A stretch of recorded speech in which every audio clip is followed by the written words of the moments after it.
Asmat Guru Bhyo Namaha, Asmat Parama Guru Bhyo Namaha, Asmat Sarva Guru Bhyo Namaha. So we're continuing on with our discussion of the Charma Sloka Prakaranam of Mumuksupadi. Mumuksupadi being a Rahasya Grantha about the three secret mantras given in initiation of the Sri Vaishnavas. The third part is about the Charma Sloka, Krishna Charma Sloka, which is from the Bhagavad Gita, verse 66 of the 18th chapter. And so far, we've been discussing the Sarvadhamam Prityaja Mamekam Sharanam Aham Tva Sarva Papebhyo Mokshayeshvi Masajaha. So we dealt with Sarvadharman, we dealt with Prityaja, we dealt with Sarvadhamam Prityaja, Mam. And now, after Mam, or maybe, let us just see what the next thing is. Okay, so I think we're still on Mam. We're still talking about Mam. And let's go to the text and have a look what it says. Mam meaning me. So, okay, so we finished up last time talking about this acceptance in order to resolve the problem of everybody being released. There was a problem in philosophy that if God, if the Lord will simply release everybody without them asking or without them doing anything like that, then why isn't everybody go to moksha? And so we discussed about that. And for the purposes of mental peace and effective sentience, Chaitanya Karya, done voluntarily, raga prapya, establishing in the soul's nature a demonstration of non-rejection. Okay. This was talking about the nature of acceptance of the Lord accepting us. This acceptance is a way to remove. Okay, so all right. So we discussed all that last time, and now it says after this he reveals what the Lord does prior to the word Mam, word Mam, and what he does here. So Sutra 229. Previously, he removed the condition of himself and others. Here he removes the condition of himself and the soul. So when he said Sarvadhamam Prityaja, which means abandon all varieties of paths of self-effort or dharmas, he said to release all release all upayas, all so-called upayas. The word upaya means. So so-called means. The so-called means mentioned here are given in the Bhagavad Gita before this. Karma yoga, jnana yoga, and bhakti yoga. These are means that are considered so-called means, but which Arjuna, the question of Lord Krishna, the student of Lord Krishna in the Bhagavad Gita, is asking Lord Krishna, what is the means? And Lord Krishna gives these means. So they're described here as upayas. Thereby removing so when he says Sarvanam Prityaja, then he's releasing all these upayas, thereby removing the condition of himself who grants all results being associated with other upayas. When he said ekam means one, he removed upayatva, or remember that in Sanskrit when we had this ending twa to something, it means like the ending ness in English. So upaya means a means, so it means of the means or meansness.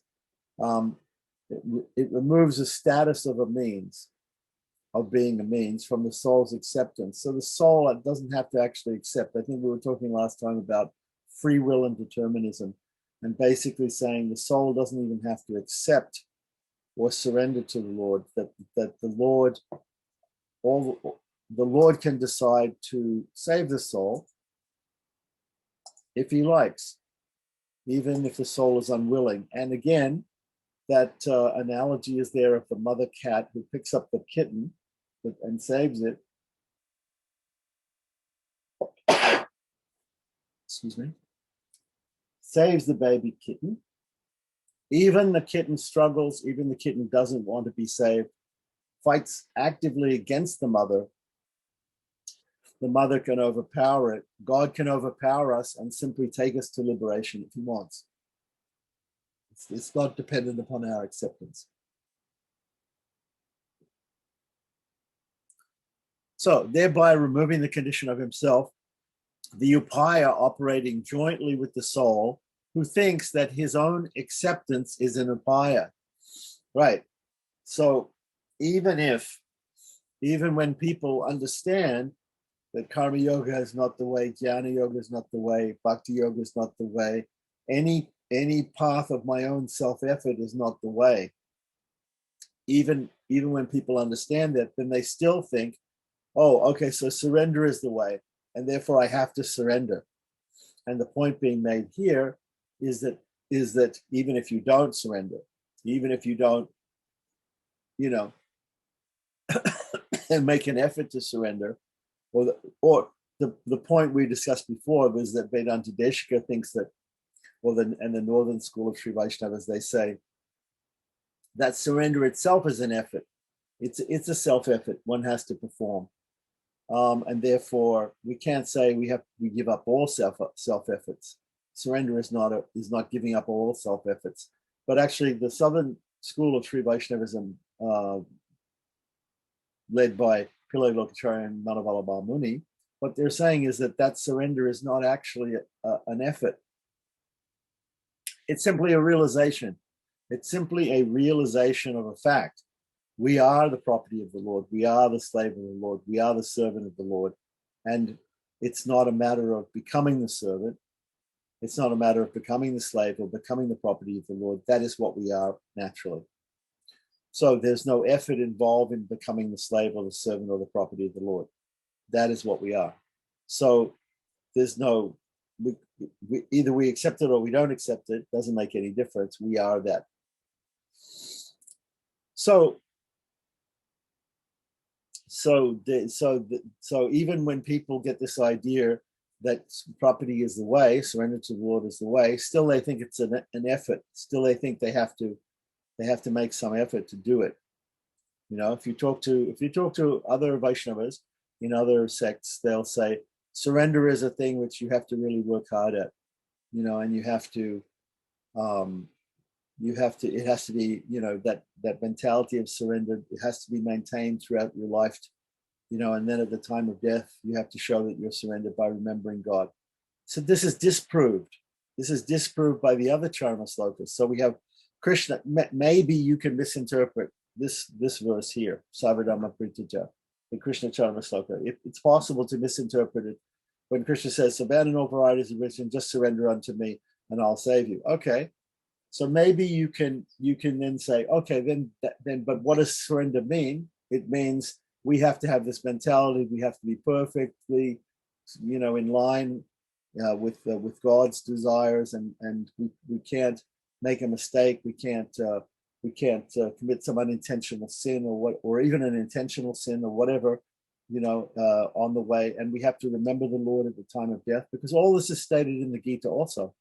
Yam yam vapismaram bhavan, one has to remember the God at the time of death, right? This is called Antima Shmriti. So all these things were on Ramanuja's mind also when he was writing his books. So in fact, he asked the Lord this question: do I have to remember you at the time of death? And the Lord's reply through his servant of Kanchipurna in Kanchipuram. There's a person called Kanchipurna, also called Tirukachinambi in Tamil, who was a servant of the deity in Kanchipuram. There's a deity called Varadraj Perumal, and Ramanuja went there, and Ramanuja was living there before he was in Sri Rangam, because Ramanuja came from a little town just near to Kanchi. So Ramanuja inquired. He was thinking, the Lord says you have to remember me at the time of death, otherwise, whatever you think of at the time of death, that you will attain. So whatever you think of, if you don't think of God, you'll go somewhere else. You'll take rebirth again. So he asked this question, one of 6 questions that he asked, and he got 6 answers. And this particular answer was, no, you don't have to remember me at the time of death. So that's a proof right there but we don't have to remember the Lord at the time of death. The Lord will save us. We don't have to make that effort throughout our life to be totally surrendered. It's not an effort, right? It's not an effort to be surrendered to the Lord. Then somebody may say, well, okay, this is a story about Ramanuja and he got an answer from a deity, but where is it in scripture? Well, it's there in scripture. It's there in the Varaha Purana. Lord Varaha also has a final order, a charma sloka, which says, Aham smarami mad bhakta. He says, I remember you. If you remembered me in your lifetime, if you became my devotee, then I remember you. Even if you don't remember me at the time of death, somehow or other, if you're in a coma or for some reason you can't remember God at the time of death, he will remember you and he will take you to the supreme destination or liberation. He will take you to moksha. So that's the Varaha Charma Sloka. And again, these other religionists, other Vaishnavas, and even people in other religions, they say, no, you have to surrender means, so you have to work every day hard on your surrender. You have to be surrendered. That's a 24/7 job to be surrendered in your lifetime. And we say, no. Rama Charma Sloka from the Ramayana, very, very important scripture, the Sharanagati Shastra, the scripture that tells us all about surrender. Lord Rama tells us, he gives us the quintessential example of surrender in the surrender of Vibhishana to him. And what does he say? He says, Sakrideva Prapannaya. Sakrideva Prapannaya. In Sanskrit, that means Sakrideva. Eva means only. Sakrid means once. Once only. Once only. Lord Rama says, if somebody once only says, I am yours, right? Even he doesn't have to say, I am yours. But if he just simply once only turns toward me, this is Lord Rama minimizing the effort that the soul has to make, to surrender to him. He's not saying you have to do it, thousands of times a day, or you have to do it 24/7 or 365 days a year. He's saying once only if one surrenders to me, once only if one comes to that realization. What does he mean by saying Tavasmi, I am yours, oh Lord, I am yours? He means coming to that realization. If one once only comes to that realization of fact that one is the property, the slave, the servant of the Lord, then naturally the Lord will save you like that. So it's not, even if the baby kitten knows that the mother is its mother, right? Somehow the babies sometimes they cry, even the mother picks them up, they cry. So we may go kicking and screaming to liberation, trying to stay being attached to things in this material world, but the Lord can just save us for our own good. So this is the point being made here, that the idea of surrender in Sri Vaishnavism, specifically in Tengalai Sri Vaishnavism, according to the acharyas of the southern school of Sri Vaishnavism, right, in their commentaries here, the esoteric understanding of what is surrender is a little bit different. It's a little bit different from that in other religions, or even in other Vaishnava sects, or even different, or slightly different from, or markedly different, let's say, from that of the northern school of Sri Vaishnavism, the Deshika Sampradaya, so-called Deshika Sampradaya, the followers of Vedanta Deshika, the Kanchi Acharyas and the Sri Rangamacharyas. Sometimes that's the way we refer to the northern and southern schools, the Kanchi Acharyas and the Sri Rangamacharyas, because Kanchipuram is northern in Tamil Nadu of Sri Rangam. Okay, so getting back to that. So he uses a personal form of others, and they give a Tamil word for others here, pirar, right? Just as Namalwar did when he said, from anyone, yavaralum, but you, from anyone but you. And there's a footnote there. The footnote for 47, footnote 47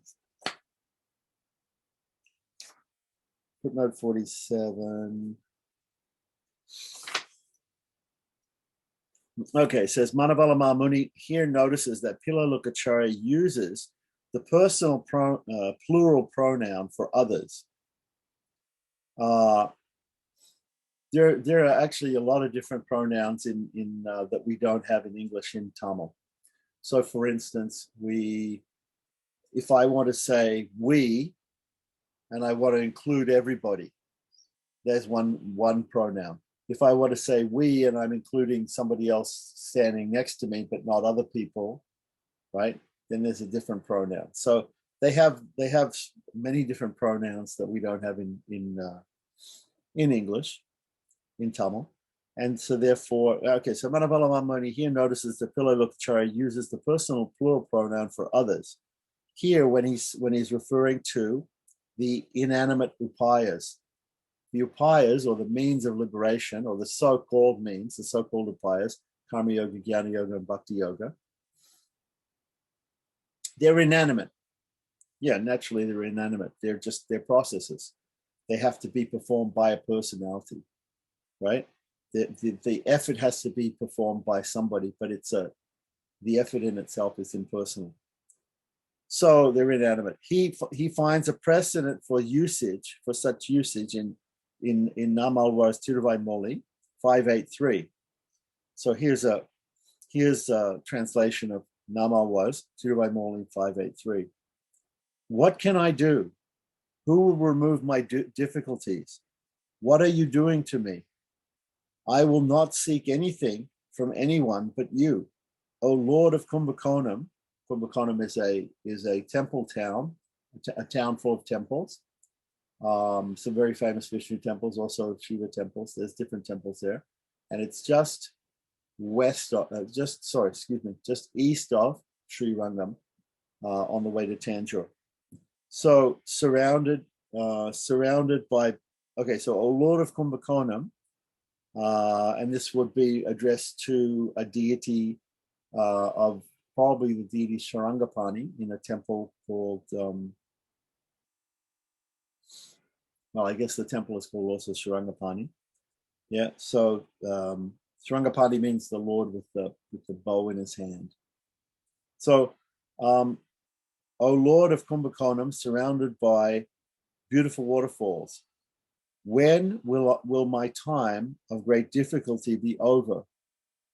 So Naman was appealing to the Lord and asking him to take him to liberation. Please see that I am holding your feet on that day. Please see that I am holding your feet on that day. So he's imploring the Lord to make sure to save him, to make sure that he is grasping hold of the Lord's feet at the time of crossing over the difficulty, which means the time of death, crossing over this difficulty, this samsara, and going to liberation. So after this, he reveals what is wrong with acceptance, which is thought of as a sadhana.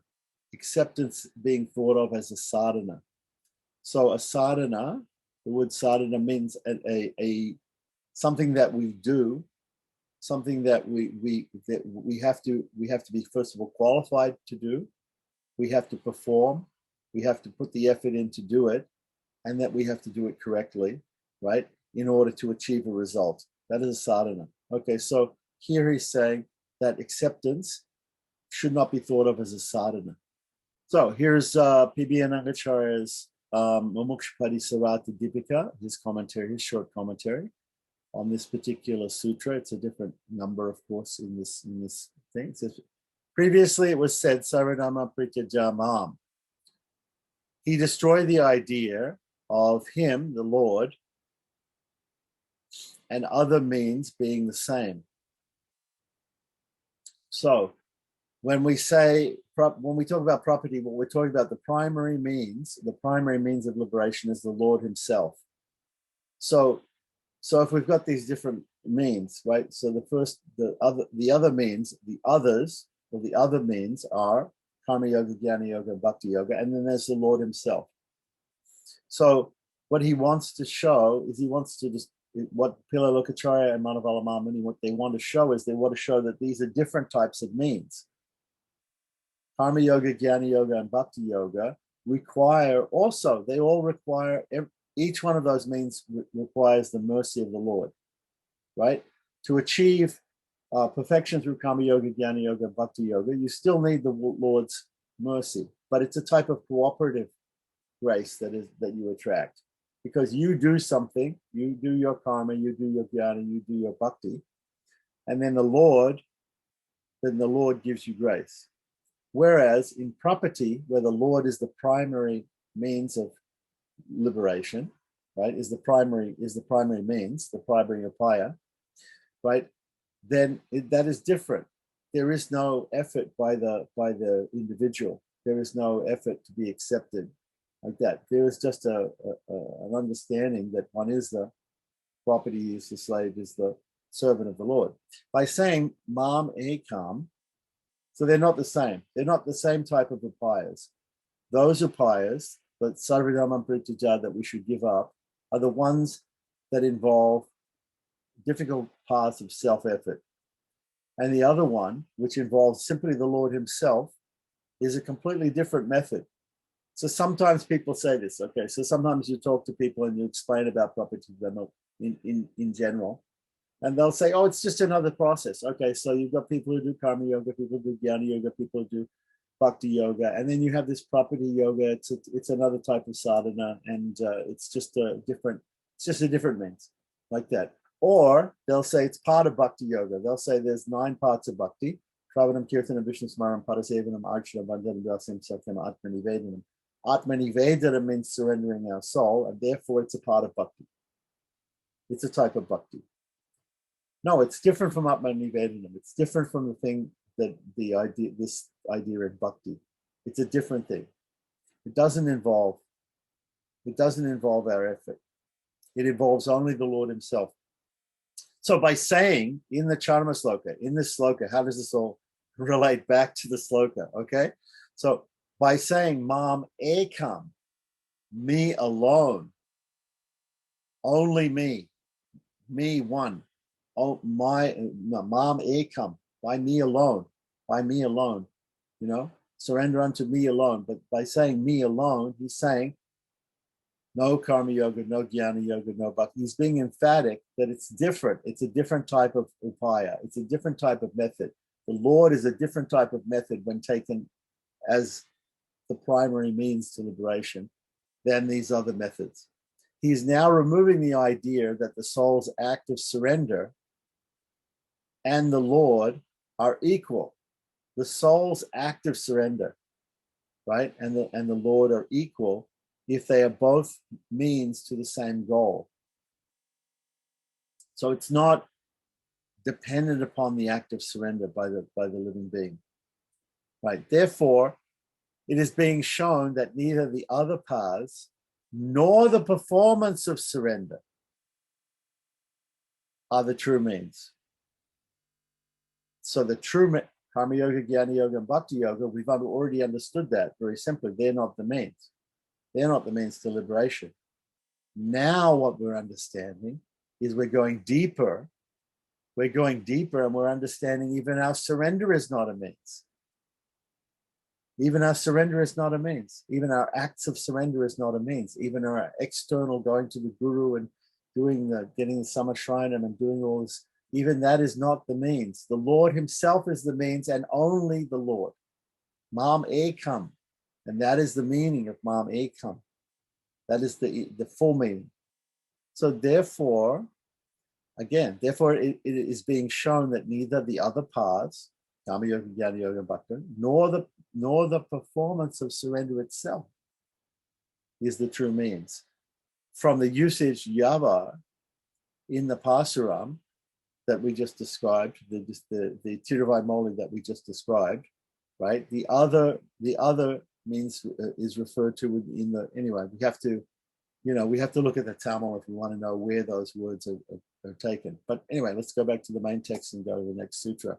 I think we understood that point. Right. Okay. So after this, he reveals what is wrong with acceptance, which is thought of as a sadhana. Now, why is this wrong? Right? Because we can say, okay, well, Vedanta Deshika says It's a sadhana. He says that one has to make this appeal to God, otherwise God won't save you, right? Remember I gave the example in another lecture. I gave this example again of the drowning man, the person who's drowning. He has to yell out help, otherwise the lifeguard won't save him. No, we don't accept that. We don't accept that at all. A good lifeguard can spot the person who's in trouble, and he can save that person, even if the person doesn't say anything or make any indication that he is drowning. The lifeguard knows. He knows. And certainly God knows, because God is omniscient. God knows everything. So certainly God knows, and he knows that we're here in this material world. He knows that we're suffering here in this material world. He knows, and he's just looking for an excuse to save us. But he, even without an excuse, he can save us if he wants. So now let's understand from the Tenglai point of view, from the point of view of our authors here, Pilalokacharya Madhavala Mamani, what exactly is wrong with that mentality of thinking that acceptance is a sadhana, right? Of surrender to the Lord is a sadhana. The soul seeking refuge with the Lord contains egoism or ahankara and brings discredit. That's the point. That's the point that they miss, that everybody else misses. If we say that we have to actually surrender, and it's the surrender which is most important, then what if you don't surrender? Is the Lord helpless if you don't surrender? Is the lifeguard helpless to save the drowning person if he doesn't yell out for help? No, not at all. The fully qualified lifeguard springs into action and can save the person even without an indication from the person that he needs help. Similarly, the Lord can save anybody, right? Out of his Satya Sankalpa, his divine will, he can save anybody, whether that person asks to be saved or doesn't ask to be saved. Whether that person says Tavasmi, as Lord Rama says he has to say in the Charma Sloka, or not. It doesn't make any difference. The Lord can save you. He can override it, and he can completely save you. Why? Because you are already his property. There is nothing, my cell phone is my property. There is nothing that the cell phone can do or not do to show that it's my property. It just is my property. And therefore, it doesn't have to do anything to prove to me that it's my property. So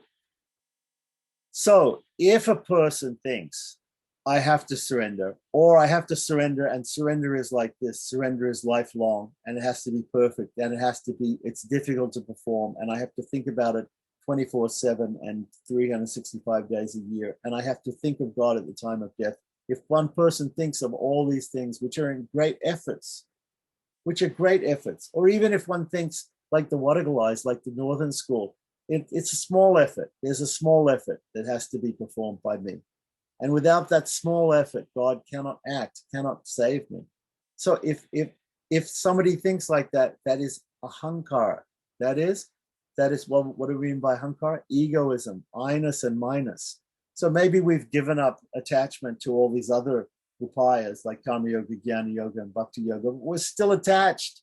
We're still attached to this idea that we have to make that surrender. We have to go to the Guru, and we have to make that external surrender. And or even we read the Ramayana and we see Rama Charma Sloka. He says, say Tavasmi, just say it once. So we think, oh yeah, well, we have to say it once. What if we don't say it? It's not dependent upon you saying it. It's not dependent upon you even thinking it, because you are the property of the Lord. So it's not you're just like an inanimate object. You don't have any say in the fact. You are the slave, you are the servant, you are the property of the Lord. Just accept it. Or not accept it. You don't have to accept it. It's a fact, right? So here's the point. So to think that I have to do anything, even surrender, right? That there's a slight amount, there's a small amount of ahankara there. There's a small amount of egoism that I must do something in order to save myself. Only I can save myself by doing this small thing. right? And that brings discredit upon you, because that is not your position. That is not your position at all, to think that only if I do this, right, I have to be the doer, I have to be in control, I have to, it's my decision. No, it's not your decision. You're not in control, and you don't have to do it, right? The Lord can completely save you if he wants. So when the soul, the one who's to be protected, accepts the Lord, the one who is, he is the unconditional protector. That's very important here. Unconditional protector. He's the unconditional protector. If I say the Lord will only protect you if you ask him to protect you, that's a condition. Is it not? That's a condition, right? So when we talk about the Lord and we say he's an unconditional protector, it means that he doesn't protect you because he's not protecting you because you're surrendered to him. Look at the example of Lord Krishna and Shishupal. Shishupal was cursing Krishna, and he cursed him 99 times, and the 100th time he cursed him, Krishna threw a chakra and cut his head off, killed him. Still, Shishupal attained liberation. So even though we say, oh, Lord Krishna, Krishna says he comes and he protects the devotees, he destroys the demons, and even when he destroys, he protects. Even when he destroys, he protects. Putana, he kills Putana, as baby Krishna killed Putana, right? But because she came as a mother to him, he gave her liberation, like that. So even when the Lord kills, he's also giving liberation. So there are these people who are they're approaching God with envy. They're approaching God with enmity, with hatred, like that. And still, he's taking them to liberation. So he can, even if they're not surrendered to him. So where is the need for surrender then? Where is the need for surrender? Of course, we're not advocating that people should hate God, right? And think that God will save them even though they hate him, right? We're not advocating that. But still, the point is that he's an unconditional protector. There is no condition. So for the sake of the soul, so when the soul, one who is to be protected, accepts the Lord, the one who is the unconditional protector, for the sake of the soul's own protection, such acceptance contains egoism, a slight amount of egoism, by having agency located in oneself. We think, I am the doer.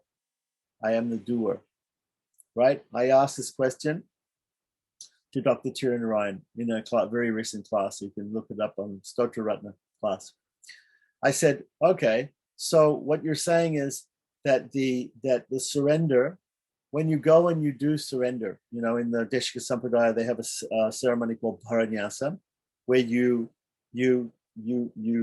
pray through the agency of the Guru to offer all the burden of all your sins and all the burden of all your pious activities also, because even if you do good actions, you get reaction from that. So all the reactions to all your sins and all your pious activities, you unburden yourself and you place those at the feet of God. You offer those to the Lord through the agency of the Guru. That is called Paranyasa.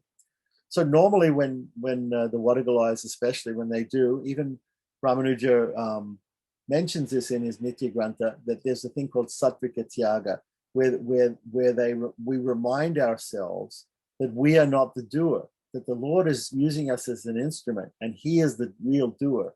We are like a knife in the hand of the Lord. He uses us to cut something. So we're a tool. We are like an inanimate object. We have no bearing on the action ourselves, right? Okay, so maybe we might think and feel and will, but the Lord actually he's one of the most important parts of the 5 principal parts of action, according to the Gita. So without the sanction of the Lord, nothing happens. So basically, the Lord is the one who's the doer. The Lord is the one who's the doer. Okay, so when I said when you go and you do this paranyasa, you surrender to the Lord, do you do this to Sattvika Tyaga, where you say, I'm not doing this, the Lord is doing this? He said, yes, that's what we do. So I said, what you're saying, therefore, is that the Lord is making you surrender. The Lord is surrendering you to himself. Like that. You're not actually doing the surrender.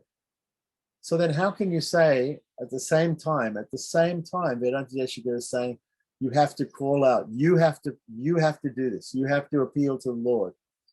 They believe, yes, you do have to appeal to the Lord, but the Lord is making you appeal to him. So again, there is no free will in this. There is no separateness in this. The soul is not a separate doer, right? So here, that's the point. If we see the agency, if we locate the agency of an action in ourselves and we say, I must do this, like that, I have to do this, like that. No, that's not correct. That involves a little bit of egoism, right? A little bit of ahankara. And this is a discredit to the soul. That means he's not 100% totally surrendered to the Lord if he feels that he has to, again, do something. Even in a slight way, like this. So, okay, so what the commentator says here, there's a footnote 48. The translator here says, compare Sri Vachanabhushana 146 to 147. We've gone through Sri Vachanabhushana previously, where property undertaken as swagata svikara, acceptance of the Lord when the Chaitana or the soul takes the initiative, is declared to be a shameful offense. In the Sri Vachanabhushana, which goes into more detail about this, it's saying that there's this different types of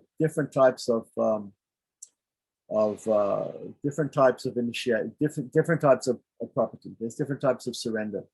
So here is saying the self-initiated surrender, right, is considered to be shameful, according to Sri Vachanabhushana, like that. So that's what she's quoting here. It is said to be like a wife who, after living with another man for a long time, goes to her husband and asks him to accept her. That's the example given in Sri Vachanabhushana. The husband has to accept the wife. The wife has a natural relationship with the husband. The husband has to accept her like that.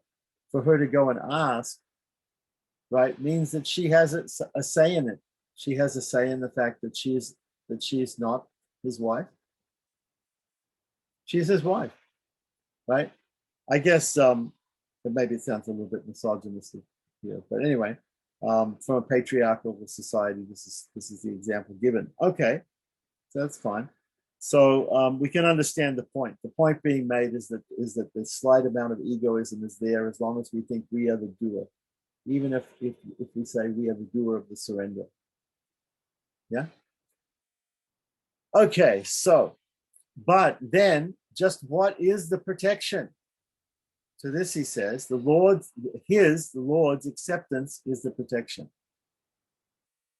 Acceptance, where the one whose obligation is to protect the soul says, let us save him, and lovingly takes him. This alone is ultimately what protects the soul. In order to make it clear that this upaya, or this means, what are we talking about? The means the Lord himself tolerates nothing by way of the Chaitana's activities. He reveals what distinguishes this upaya from other upayas. So he's going to talk about what distinguishes the Lord as the primary means from all these other so-called means. Right, so let's see what P.B. Ananda says about these verses. So we have, it is shown that surrender done with the idea that it is a means, is a bad thing. Right? It's a discredit, he says, right? And because it involves that little bit of egoism. If the Chaitana, or the living being who looks to him, who offers protection without any cause, the Lord offers protection without any cause, performs the surrender for himself, then that act is done with ego, and it is shameful. Any act done with ego is shameful. like that. As a son demanding that a father sign a contract, right? So imagine if I go to my father and I say, I want you to sign a contract saying that I'm your son, and then you're going to leave everything to me, and that like that. No, the father loves the son, right? There's no this. We don't go to our relatives like this. I mean, maybe some people do. I'm not sure. But in a natural family, a loving relationship, right? That you don't go and demand from the father that he accept you as his son, and that I want it in writing. I want it in writing that you accept me as your son. No, nobody does that, right? That's ridiculous. Like that, it's shameful if a person has to go to his father and ask that, do you accept me as your son? So the other example given there was about the wife who was living with another man for a long time and then goes back to the husband.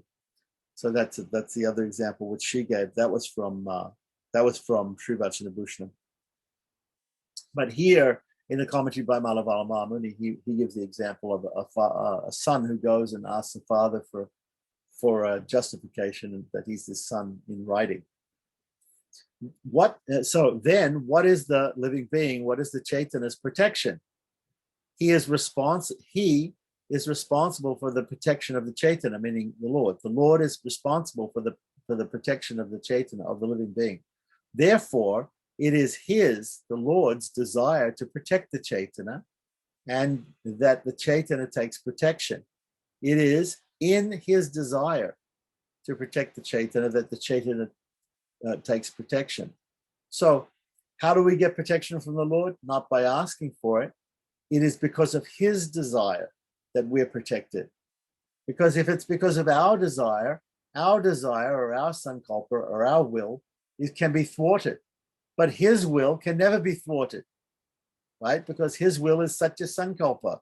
So we are protected by his will, not by our will. Because we can change our mind. We can surrender to God. And then the next day we can say, well, why did I do that? Okay, I'm not going to, I take it back, right? We are not always dependable like the Lord. Lord is 100% dependable. He's perfect. So if he desires to protect you, you're protected. If you desire the Lord to protect you, here's the thing. If I desire the Lord to protect me, maybe he'll protect me, maybe he won't, if it's dependent upon my desire. But if the Lord desires to protect us, we're protected. No doubt about it, because his desire is 100% always comes true. Such a sankalpa. That's the point. Okay, so coming back to the main text, right? The Lord. So what is that protection? The Lord's acceptance is that protection. Acceptance, where the one whose obligation is to protect the soul. Let us save him. We already said this. Okay, so in order to make it clear that this upaya, the means, the Lord himself, tolerates nothing. Remember, we call the Lord not just upaya, but we call him, upaya means, but he's the siddhupaya. He's the perfect upaya. Whereas these other upayas, karma yoga, jnana yoga, bhakti yoga, or even swagata shrikara, self-initiated property, self-initiated surrender, right, which is tinged with egoism, these are not perfect methods, but the perfect method or the perfect means is the Lord himself. He is therefore called the siddhupaya. So in order to make it clear that this upaya, this siddhupaya, this perfect means, the Lord himself, tolerates nothing by way of the Chaitana's activity. It doesn't matter what we do, whether we do good or bad, after the Lord has accepted us as his property, as his slave, as his servant. He reveals what distinguishes this means, this siddhupaya himself, from other means, other so-called means. And that is, from other means, refraining from action is a fault. For this means, action is a fault. Interesting. How is it different? How are these two different? So when people ask you, okay, so yeah, it's just another way, karma yoga is a way, jnana yoga is a way, bhakti yoga is a way. This is just another way you surrender. Surrender is just another way, that it's another thing for you to do. No, it's not a thing for you to do at all. It's a thing for you not to do. For other means, refraining from action is a fault. Right, so let's take these other means. In karma yoga means working and offering the fruits to God, offering the result to God. I work, I make money, and then I give money to the temple. I give money to the holy people like this. I use that money to worship God, right? The fruits go to God of my action, right? Literally, if a farmer grows fruit and then he offers it to God, this is karma yoga. Okay, it's a type of karma yoga. So karma yoga, right? Okay, so then jnana yoga, I study the scriptures and I learn more and more like that. And I offer that learning to God, right? Bhakti yoga, there's so many different forms of bhakti yoga: chanting, hearing, remembering, reading scriptures, offering prayers, offering iconic worship to the deity in the temple, in the house. These are all different forms of bhakti yoga, devotional acts. Yeah. So all of these things require action. They all require self-initiated action by myself. I have to be qualified. I have to have a qualified teacher. I have to be qualified myself. I have to perform the action myself. It has to be done over a long period of time, or even a short period of time, but it has to be done until it's perfect. It has to be done to perfection, and it has to be maintained from now to the end of the end of this lifetime. And at the end of this lifetime, it has to be maintained at the time of death in order to reach its conclusion of moksha. That is what we're talking about here. And now, even when we talk about surrender, self-initiated surrender, you have to continue to have that attitude of surrender, being surrendered until the time of death, right? To achieve liberation in that way. So what it's saying here is refraining from action, refraining from working, refraining from studying. In karma yoga, refraining from work. In jnana yoga, refraining from study. In bhakti yoga, refraining from devotional activities. In self-initiated surrender, from refraining from actually going and surrendering or doing the external things or even the internal things, thinking in a surrendered way, refraining from doing all these things. That is a fault, and that fault will make it that upaya doesn't work. That upaya cannot work if there's a fault with it, right? Because the fault is coming from you. You have to do certain things. You have to do karma. You have to do work. You have to do study. You have to, in jnana yoga, you have to do devotional acts, or you have to even do surrender in self-initiated surrender. You have to do all those things. You have to do it. It has to be initiated by you. And if it has to be initiated by you, if you don't do it, it doesn't work. Just as Vedanta Deshika says also, if you don't ask for help, you don't get saved. Right? So in these this is the distinction between these two different methods. If it's an upaya, if it's a method of attaining liberation, which has to be given up, which is sarvadhamam prityaja, give up these paths of self-effort, including self-initiated surrender, right? This is what we're including now from the understanding of the word mamekam. Okay, so from other upayas, refraining from action is a fault, and that fault will lead to the non-achieving of the goal. Right? If we do something and we don't do it perfectly, then we don't achieve the goal. If I'm doing something to achieve a goal and I don't do it perfectly, I don't reach the goal. If it's dependent upon my actions. Therefore, inaction is not a possibility in these other paths. Refraining from action is a fault, is wrong. In this one, action itself is a fault. If we try, right? Just as I said, the example is the drowning man, right? If the drowning man wants to actually live, he has to become passive. He has to allow himself to be saved. And that's what the Tengalaya Acharyas are saying to us here. You have to allow yourself to be saved. You have to have so much great faith in the Lord that the Lord's desire is to save you, that you have to allow yourself to be saved. You have to become passive. You have to open yourself up to the causeless or irresistible grace and mercy of the Lord. You have to open yourself up to that, right? Even that's not an effort. Even that's not an effort. That's just a realization of your situation as being the property, the slave, and servant of the Lord. So, right. So non-action. Action itself is a fault, right? Action depends upon an actor. In order to perform action, I think I'm the doer, and therefore I do action. If I don't think that I'm the doer, I don't do any action. Therefore, action is a fault. When we're accepting the Lord as the only means, if I say I accept the Lord as the only means, then there's nothing left for me to do. There is nothing left for me to do. I accept he's the means. I have great faith in that. Mahavishwas is one of the 5 or 6 limbs of Sharanagati or property or surrender, right? And so when we have that great faith that the Lord will save you, just like the drowning man. The drowning man, once the lifeguard is approaching him to save him, then he knows the lifeguard's job. He's qualified. He never fails. He's a great lifeguard, and therefore I'm in the best of hands, and therefore I should stop panicking and I should just go limp and let the lifeguard save me. If I struggle, it becomes difficult for the lifeguard to save me.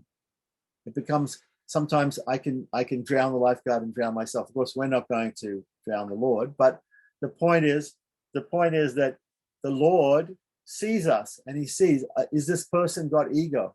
He has a little bit of ego. He still thinks that he can save himself in some way, shape, or form. Only when he gives that up completely, I will, because I want to save him, but he's struggling. I want to save him, but he's struggling. This is what they teach you in rescue diver school. Because I've been through it, okay? They teach you, as long as the person is struggling, don't approach the person. Let them tire. Let them get tired. Let them give up. So only when we give up completely the idea that our self-initiated sadhanas can lead to moksha, that even our self-initiated surrender can lead to moksha. Only when we give that up totally, that idea, and simply become a tool or an instrument for the Lord, then he saves us. We are opening ourselves up then to the siddhopaya, the perfect means of liberation, devoid of any type of ego on our part, like that. Just we go limp, just like the kitten. The kitten is there, the mother cat picks it up and takes it, saves it, like that. Okay, so this is a point that he's making here. He's making a other point. How do we know if the method that we're using to attain liberation is one of these things that we have to give up or something that we should accept? Because here in the Charma Sloka, Lord Krishna is saying, give up this, certain things, and do this. He's saying, don't do this, but do this. So what is the thing we shouldn't do? We shouldn't do self-initiated, forms of action that we feel that we have to perform, that involve our egoism, that involves a great effort on our parts, right? And then what we should accept is we should accept the Lord only, Mam Ekam, accept him only as the means, not accept that we have to do anything. We just have to, we have a realization of our position. Our position is that we are totally passive in acceptance of the Lord's mercy. His mercy is causeless. His protection is unconditional, right? And it's irresistible. Okay, so upayas other than this one, right? Meaning means other than this one. What are those means? Karma yoga, jnana yoga, bhakti yoga, or self-initiated surrender, right? This one.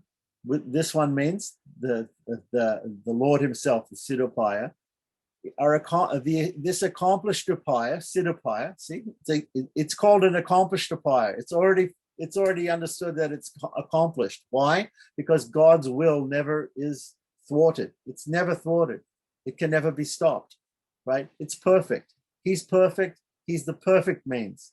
He is the perfect means. There's 100% absolute certainty that he will save you, right? Whereas if we in any way, shape, or form try to rely upon something or other, even a small thing that we have to do, it can fail.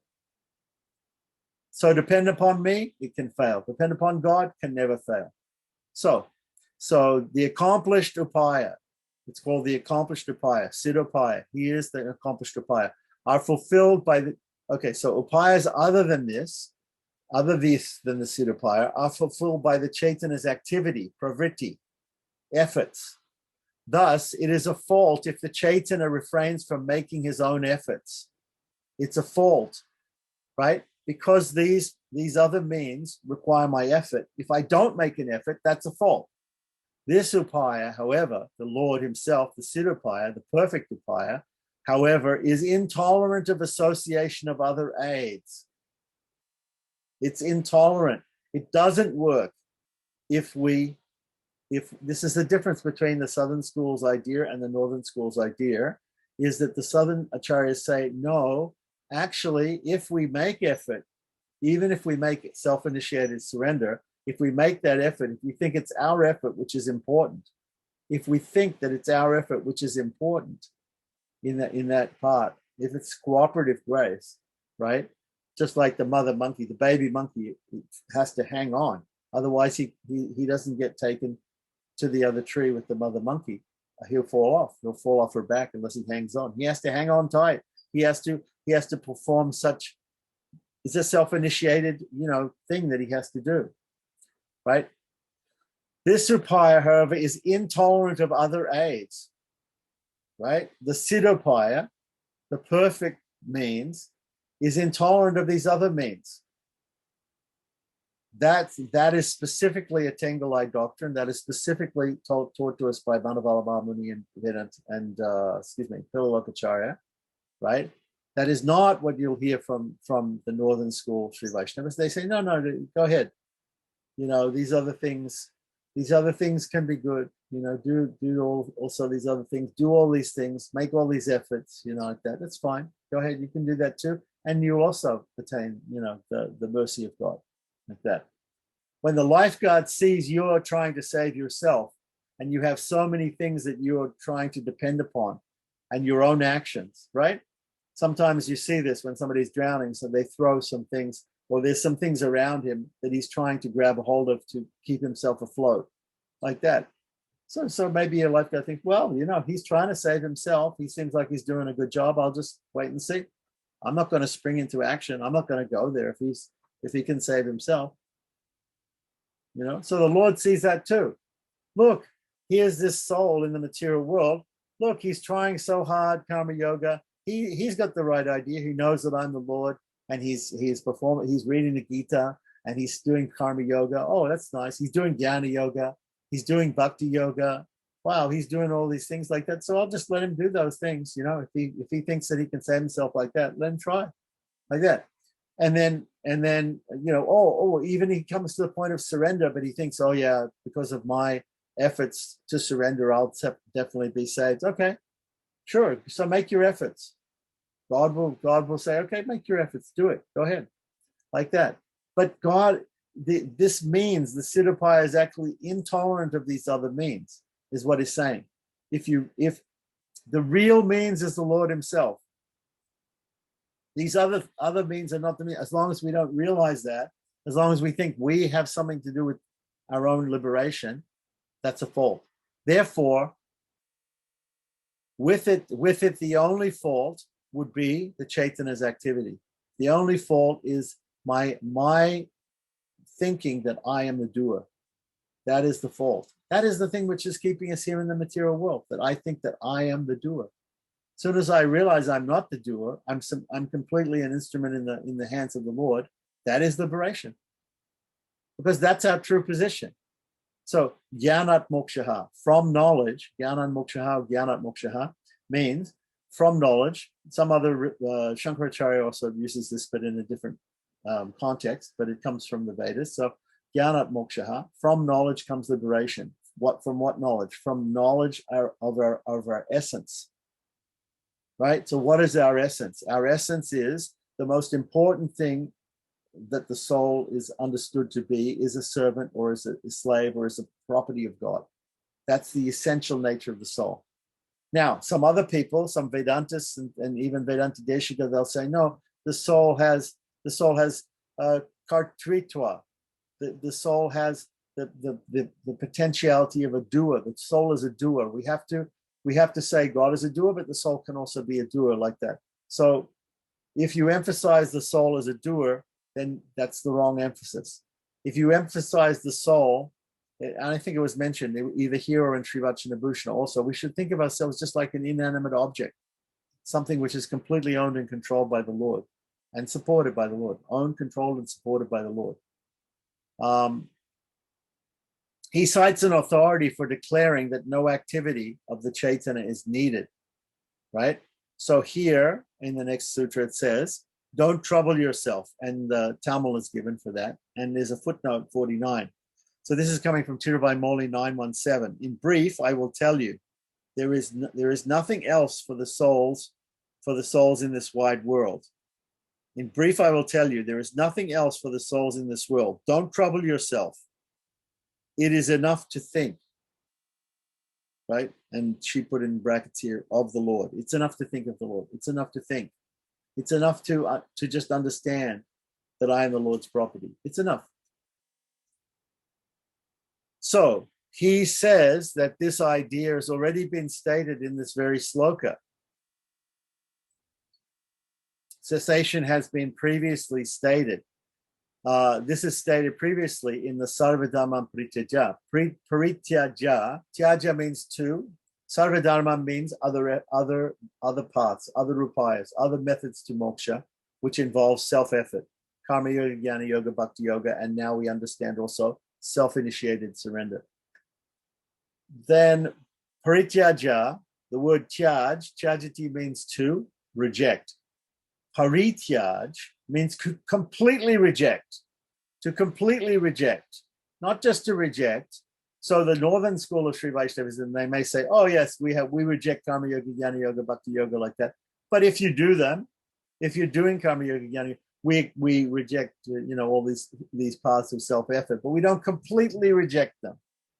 So the Tengalaya Acharyas are emphasizing this word parityaja, completely reject all paths of self-effort. Even the slightest self-effort, completely reject it, because that's what Krishna says. He's already said this. So we should have understood this when we discuss Sarvadharma Parityaja, but only when we come to Mame Kam do we go deeper and do we understand it fully. So, but isn't thankfulness, that is remembrance of help, upakara smriti, necessary? Isn't that a part of the upaya? Okay, so that's a question. So before we answer that question, let's again see these several slokas here and see what Prabhupada is saying about them. So, in order to show that this siddhupaya, this perfect means, will not tolerate any other activity of the Chaitanya, of the living being, the difference between the other means and this means are now being shown. For the other means, the activity of the Chaitanyas is required for them to exist and work. So the effort isn't required in the other means. Therefore, if his effort fails, then those upayas will fail, right? Those means will fail. For this means, since it will not tolerate other means, any effort by the Chaitanya itself will make it fail. So that's a radical statement by Pilokacharya and Manavala Mahamuni. What they're saying is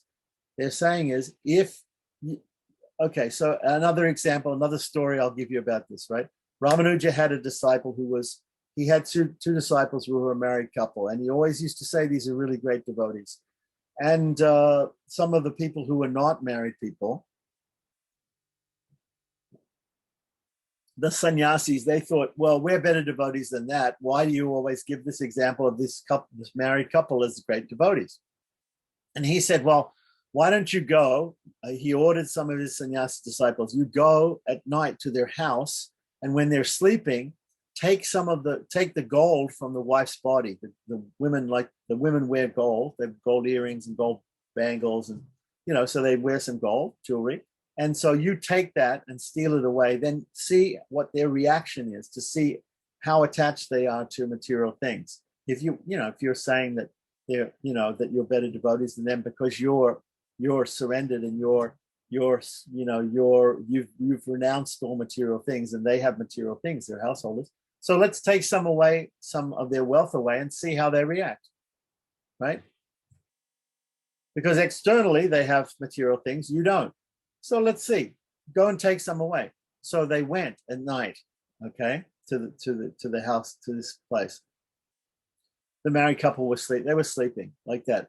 So they went inside and they began to take, this lady was lying there on her side, and they began to take from one side of her body, which was exposed, right? The earring, the nose ring, the bangles on one side, like that. She woke up, but then she thought she didn't want to disturb them. She didn't want to disturb them. She thought, these are my god brothers, these are sannyasis. Our guru Ramanuja must have sent them to do this. They're not thieves, right? So he must have ordered them to go and to take the gold from this gold for some good purpose. So therefore, I'll let them do this, right? I'll be surrendered and I'll let them do this. In fact, I'm going to cooperate even more, and I'm going to pretend that I'm still asleep, because if I wake up, it may disturb them. So what I'll do is I'll pretend that I'm asleep, and I'll roll over in my sleep so that they can take the earring and the bangles and everything from the gold from the other side of my body also, in case they need that too. This is my cooperation, right? Cooperative surrender, yeah? Active surrender, cooperative surrender. Self-initiated surrender. Yeah, she wanted to do this, right? Like that. So she begins to turn in her sleep like that. They got afraid that she was going to wake up when she started turning over. So it's natural sometimes to turn from side to side in your sleep like that. But still, they thought maybe she's going to wake up, so they got afraid. They ran out. They had half the gold.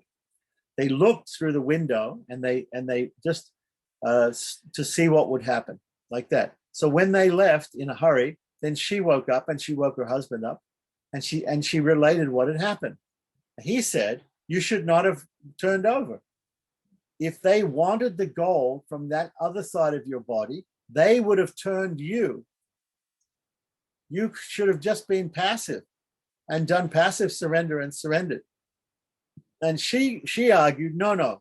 She argued, no, I was surrendered to them. I wanted to just surrender, but I wanted to actively surrender. I wanted to do something to help that surrender, like that. So that's why I turned like that. But he said, by doing that, they ran out. They didn't get the other half of the gold. So they began to have an argument about the merits and demerits of active and passive surrender, right? So when the other people outside, when they saw this, they then understood very clearly that these people are not at all interested in the gold. They're interested in how best to surrender to the Lord in an active way or a passive way, like that. So here it's being described about how the passive way is considered better and the active way is considered not good, right? In Sri Vachanabhushana. And this is one of the differences between the northern and southern schools. Okay, so that was another example of that. So for this means will not tolerate any other means, right? So when that lady, when she tried to turn over and she tried to cooperate, it actually thwarted what she wanted to do. She wanted to give all the gold to those persons. But because she initiated herself turning over in her sleep, they became afraid and they went away. Right?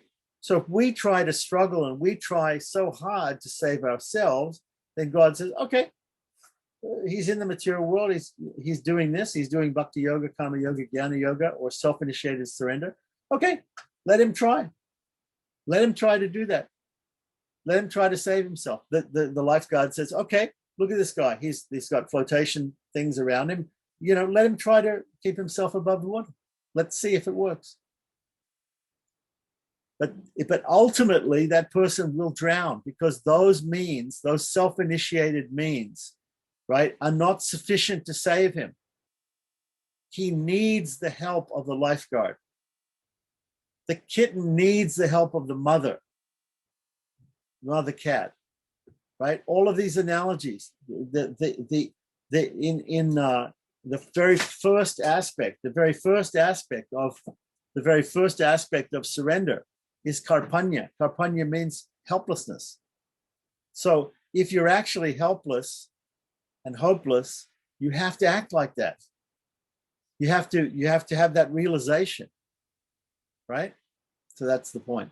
Okay, so continuing on, P.B. Rangacharya says in his next comment, right? Is there an example to show that no act is required on the part of the Chaitanya? Yes. And we just covered that one. Yes, there is in Tiruvai Moli, which is, Tiruvai Moli 917, right? In the Passaram 917, which explains the Siddhopaya, the perfect means, with the phrase Sitra Vindra, right?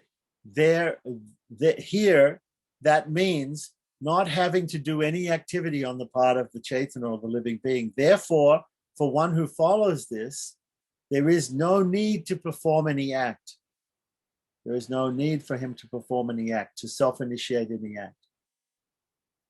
Right, so back to the main text.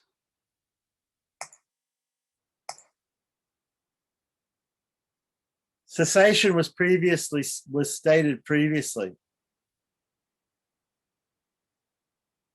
I think we covered this, right? This was stated previously in Sarvadharma Prityaja, where he says that the soul has to desist from any activity.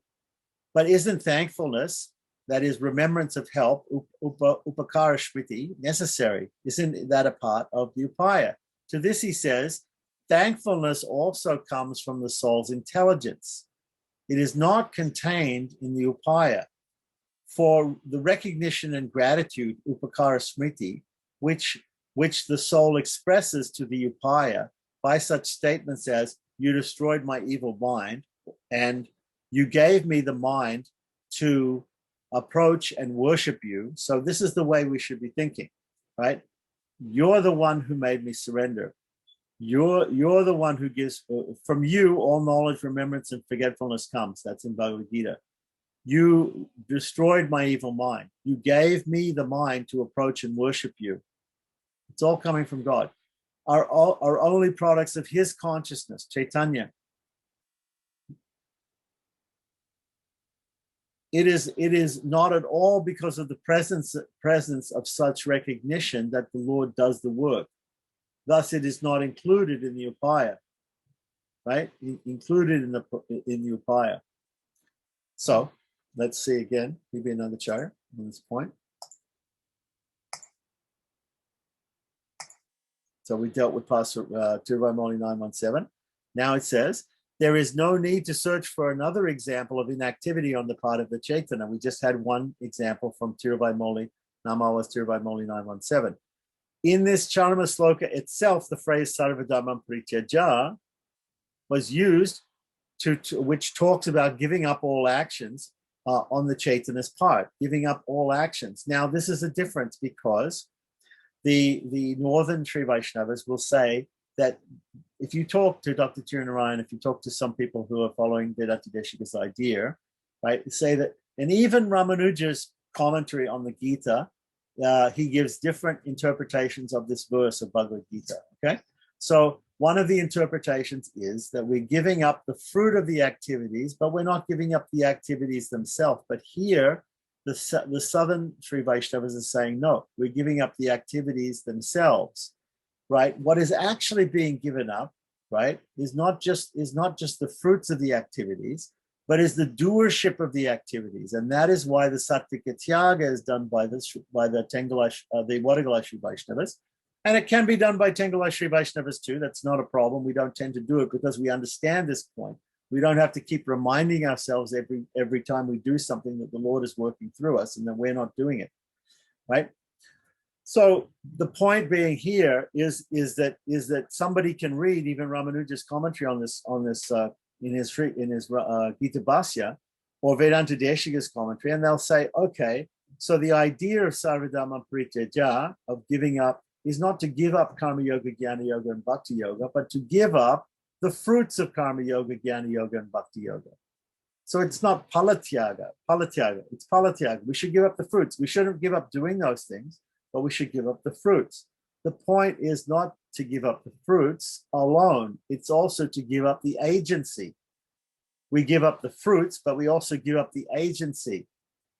If you give up the agency, you automatically give up the fruits. If somebody says, I baked a cake, who baked the cake? They did. Who gets to therefore enjoy the cake? It's their cake. They baked it. It's theirs, right? So if I say, I baked the cake, but I baked it,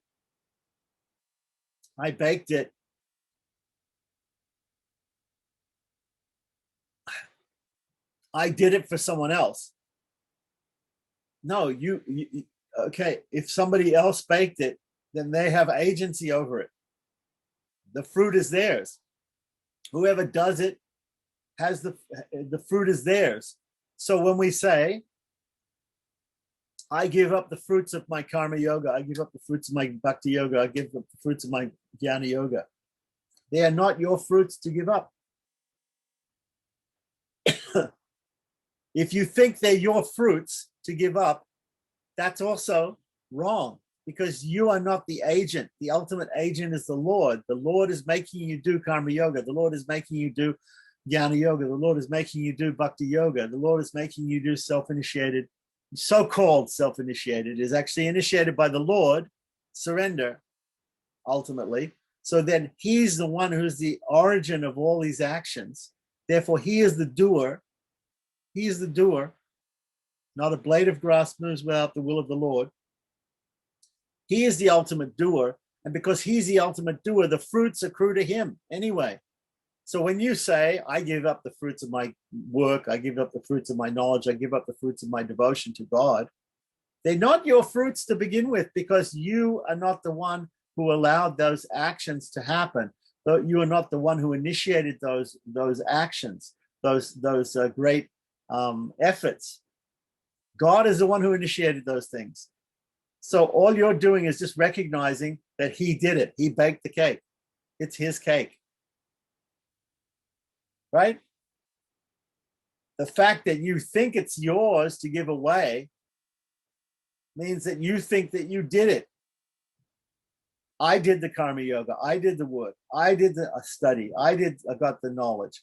I did the devotional acts. Therefore, I have the result of it. Now, as a devotee of God, I will give up all those results to God. No, they're not your results to give up at all. To begin with, they don't belong to you, because you are not the doer of those things.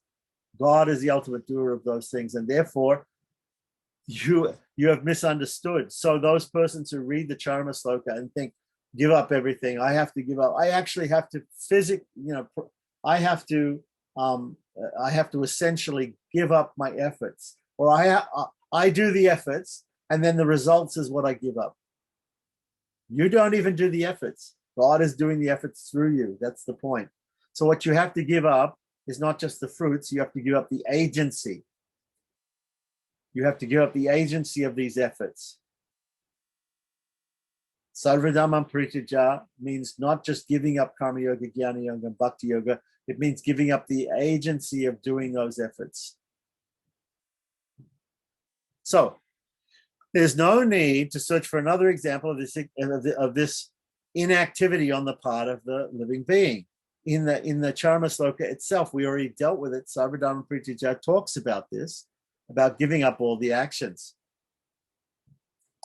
So now if we go on, it says, but should not the Chaitanya be having gratitude for what he's getting? What is the Chaitanya getting? The Chaitanya is getting liberation. He's getting moksha. Should he not have gratitude for that? Yes, he should have gratitude for that. Then can that not be considered as part of the means? Having gratitude, right? God, I will save you, but only if you are appreciative. Only if you have gratitude, right? No, it cannot. The Alvar says, right, this feeling of gratitude that he has come, that he has comes due to his knowledge. This cannot be taken as the Lord will do his act only if the gratitude is shown. Again, whenever you come up with something that has to be done, it's a prerequisite to being saved. We have to reject it. The Tengala Sri Vaishnavas, they reject it. So we may feel grateful that God is going to save us like that. But again, it is not a prerequisite for being saved. Again, Shishupal wasn't grateful that Krishna cut his head off, but Krishna saved him. Krishna took him to liberation, even though he blasphemed Krishna, even though he was against Krishna, like that. Krishna still saved him, like that. He had nothing to do with it. He wasn't acting in such a way to be saved, even like that. But Krishna saved him. So the showing of gratitude is not necessary. It's also unnecessary. It's not a prerequisite. There are no prerequisites to being saved. The Lord will save you, just like the Lord will make you do karma yoga, jnana yoga, bhakti yoga. The Lord will do all those things, right? There's nothing that you can do to save yourself, even show gratitude. Therefore, this cannot be taken as part of the means, right? It's not a prerequisite. It's not part of the means. It's not that God is going to save us, but part of being saved is that we have to be receptive. No, the baby kitten is not receptive. Sometimes it works against the mother and it's still saved. The drowning man sometimes still continues to fight the person who's trying to save him, but still he's saved, like that. He's not, sometimes you save somebody, they're not even grateful for you to say, I could have done it myself, or they're panicking, whatever it is. There's, for some reason, they're not showing gratitude, but still we save them. We have to save them. Okay, so that's the point. God is going to save his property, his slave, his servant, because it's his. Because the soul is his. God saves it, right? The benefit, we may think the benefit accrues to us, is so much that we go to liberation like that. The benefit is God's. It's his property, which he regains, the use of. Okay, so going back to the main text. So gratitude also is not a prerequisite. That's the real point here. Okay, so so we said that. So then he says here, this is not included in the upaya. This is not part of the means. Part of the means is not gratitude. So thus, he has revealed the fourth word. So now we have understood the fourth word, which was what? Sarva Dharman is the first word. Pritaja is the second word. Mam is the third word. Ekam is the fourth word. Mam Ekam.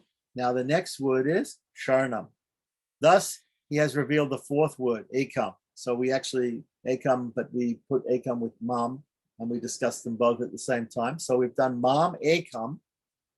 After this, he presents the fifth word. So, Sarva Dharman, Paritaja, 1, 2. Mam, 3. Ekam, 4. Number 5, Sharanam. Sharanam means to surrender or surrender, right? Like that.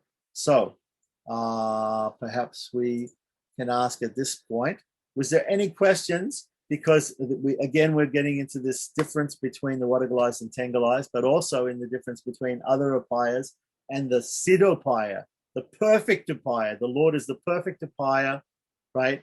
And there's no prerequisite for his causes, his irresistible grace. And we should understand that passive surrender is the best way, right? Is the way, right? Not even the acharyas here are saying not even the best way. They're saying the only way. That's what they're saying. So they're very, very emphatic on this point that all these other ways involve the tiniest bit of egoism, and therefore that is a discredit to the soul, and therefore we should not take to those ways. I just want to say one last thing here is that it's not that we should emphasize this difference, this slight difference that we have of understanding of Sharanagati with unless somebody wants to argue it with us, unless other religionists or other Vaishnavas or the Wadagalais want to argue this point, there's no need to really emphasize. Krishna says in the Bhagavad Gita, everyone's following my path, so he is making them have faith in their particular doctrines. But when we see them side by side, we have to point out the differences like that. So this is why we're teaching this, and we're explaining the minute details and the minute differences, and we're going deeply into it, is because there is a difference. There is a difference, and it's some people, the acharyas here are saying it's a major difference like that. But still, I don't need to argue with people who are of the Northern School of Sri Vaishnavism or other Vaishnavas on this point like that. We should just be humble and just accept that they have slightly different way of looking at things. Still, everybody's worshiping the Lord. The Lord will save everybody, because that is the Lord's Satya Sankalpa. It's his divine will to save everybody. So he will make an excuse to save people no matter what school of thought they belong to. He's trying to save us all. So I have great faith in that. So I don't need to get into big arguments specifically on these little points. But I wanted to make it absolutely clear what these points are that are being given by the Tengalai Sri Vaishnavas, especially Lokacharya and Manabalabhaman. Jai Shiva Narayana.